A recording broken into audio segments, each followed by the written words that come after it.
Time management की बात करते हैं, टाइम मैनेजमेंट पे तो आपने जीएस के पेपर्स में टाइम मैनेजमेंट कैसे किया था आपने? मतलब क्या लगता है कि टाइम 3 आवर में पेपर करना थोड़ा मुश्किल हो जाता है, 20 क्वेश्चन कर नहीं पाते।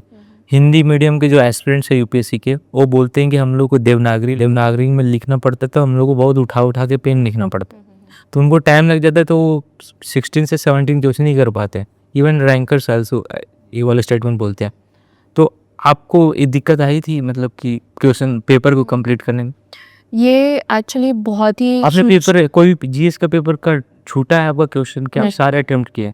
20 question attempt I attempted all questions, was able to complete my paper 2-3 minutes before. All Like, इस पेपर every- ऑप्शनल में भी? Even for optional, I was able to complete.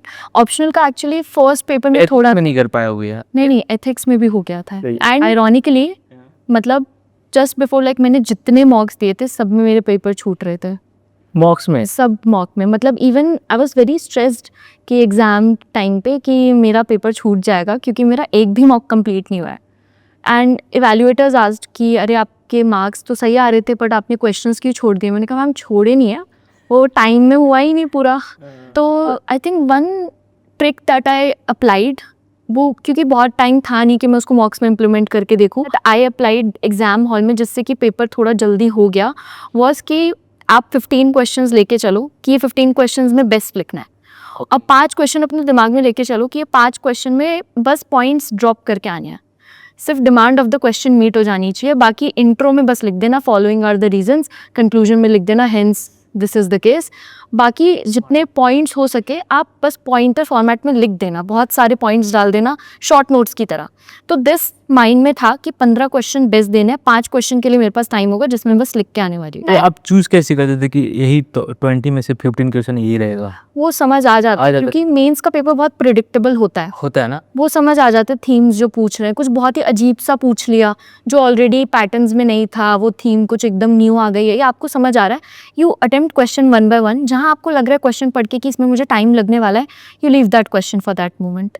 तो 5 क्वेश्चन आपके पास रह जाता है, दिमाग में रहता है कि मतलब ये 5 क्वेश्चन, एंड आपका एक ब्रेन रिलैक्स्ड रहता है कि मेरे पास 5 क्वेश्चन है जो मैं अगर खराब भी थोड़ा लिखूंगी, इतना अच्छे से नहीं भी लिख रही तो जैसे तो भी 15 क्वेश्चन बता रहे हो कि आप बेस्ट ट्राई करते लिखने का, तो वो जैसे 10 मिनट 10 मार्क्स का क्वेश्चन और 15 मार्क्स का क्वेश्चन रहता है, तो उसमें आप कितना टाइम देते हैं? 10 मार्क्स में कितने में मतलब ट्राई करते थे कंप्लीट? कोशिश रहती है कि 7 मिनट्स फॉर पर क्वेश्चन, वही जो नॉर्मल होता है। ओके। बट इट इज़ कि लाइक आधे घंटे में 5 क्वेश्चंस हो रहे हैं आपके, तो एक वो थोड़ा बिगर टाइम फ्रेम रहता है तो आपको समझ आ जाता है। अच्छा। Plus the main trick is जैसे ही पेपर आने लगे you start writing, it's very important, you read the question.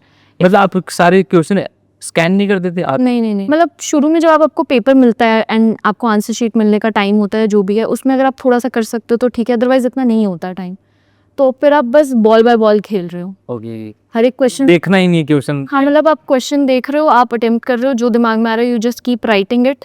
कुछ लोग स्टार्ट करते हैं 15 मार्कर से क्योंकि उसमें फ्लो अच्छा बन जाता है।